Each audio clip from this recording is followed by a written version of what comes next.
Hello, my friends. How are you doing today?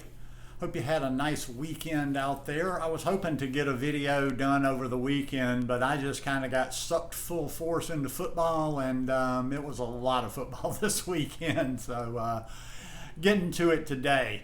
And I'm going to do a non-food video to kick this week off. And the title, as you can see today, is The Power of the Breath. I was reading a piece from Ram Dass's website. I think it's ramdass.org. It's a very simple site. I find myself there a lot. I don't necessarily go there looking for something, but I'll search something online. I'll search something, Google, it'll come up, and a lot of times it'll just take me there. And this particular one I was reading, and I'm like, yes, this is a much better explanation of kind of how my meditation practice goes, just kind of my view on mindfulness.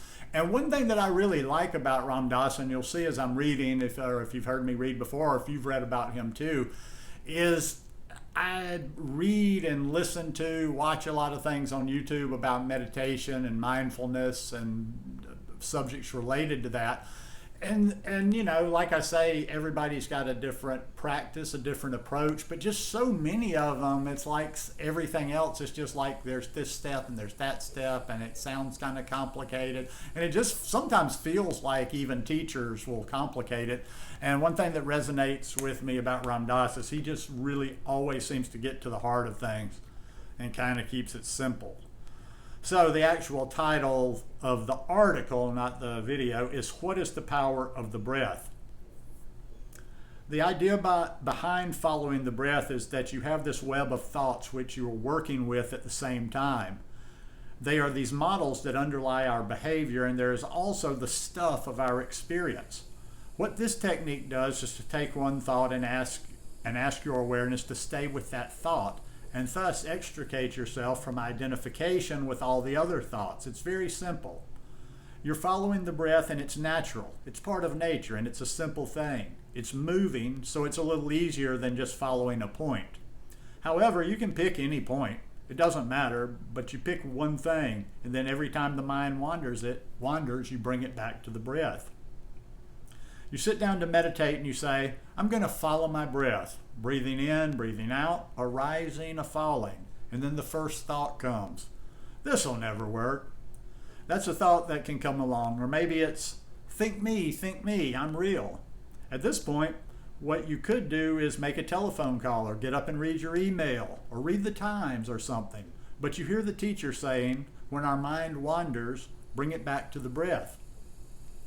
So you let go and you go back to the breath. And then the next thought is, what an idiot thing. I got a PhD and I'm sitting here following my breath 17 hours a day. Then again, you hear the teacher saying, bring your mind back to the breath. Then your knees hurt. Then more sensation. And it becomes, oh, well, my knees hurt. I should get up and move around. See how each thought says, think me, I'm real?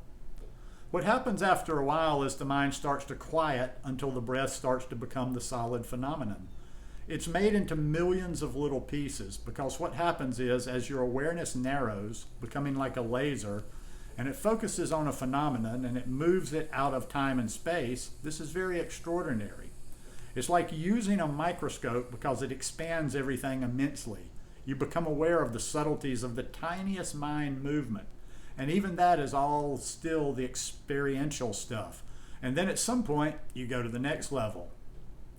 Well, I can best describe the next level through the trainings I do with Dzogchen. I'm not familiar with that one. Dzogchen. I'll have to look that one up too, because I'm curious. The Dzogchen is idiot simple. You just go out and lie down and look up at the sky. You look at the sky and you experience its vastness. This is all experience, and then every now and then a plane goes by or clouds come and go, and you start to experience your mind as a mirror of the sky. Your mind becomes a field of awareness, a ground of awareness, and the phenomena arise. The phenomena of your own thoughts, the phenomena of sounds, of planes flying, that you are doing this thing of staring at the sky. All your thoughts become phenomena, all the sensations as well. And the awareness keeps turning back in on itself until I wouldn't know quite how to say it because words really just can't do it. What is left is not the experience of emptiness, but just emptiness and clarity, while all of the other planes of the experiences are still present. And that one's a short one. But yeah, I can just so relate to that as I was reading to it, and I was smiling, and I caught myself probably giggling a little to myself at times too, because I've seen this, and I've seen a progression where, and you'll also too, if you meditate on a regular basis, if you meditate daily, if you practice mindfulness daily, you will notice over time. You will notice in the beginning that your mind's all over the place, the cliche monkey mind, jumping all around, thoughts coming up everywhere.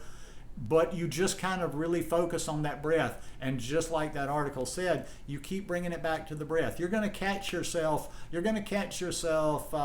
drifting away with stray thoughts. You're going to even get lost in thoughts. Sometimes you might get lost in a thought for a full minute or 2 minutes.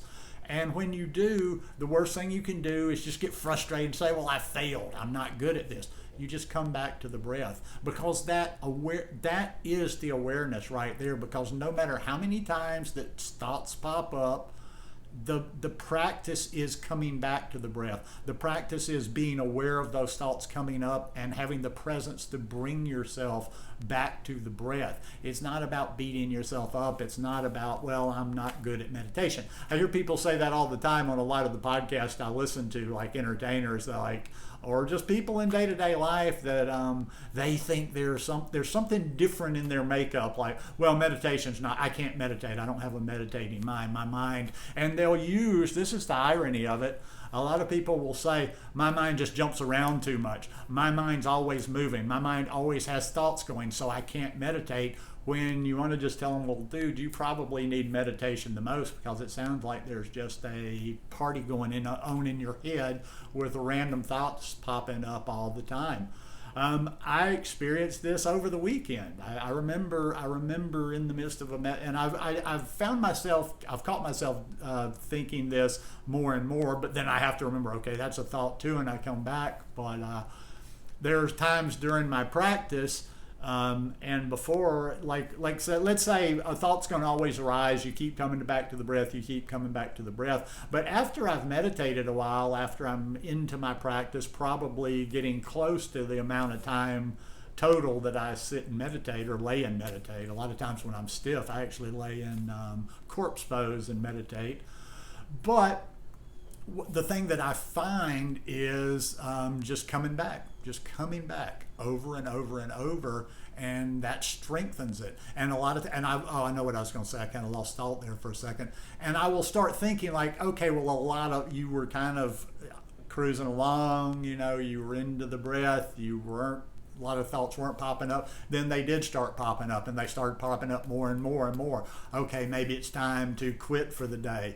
And then, no, just came back to the breath, went through that little rough patch there, and, got back into it. And before I knew it, the thoughts were coming less and less. So it's a never-ending practice. I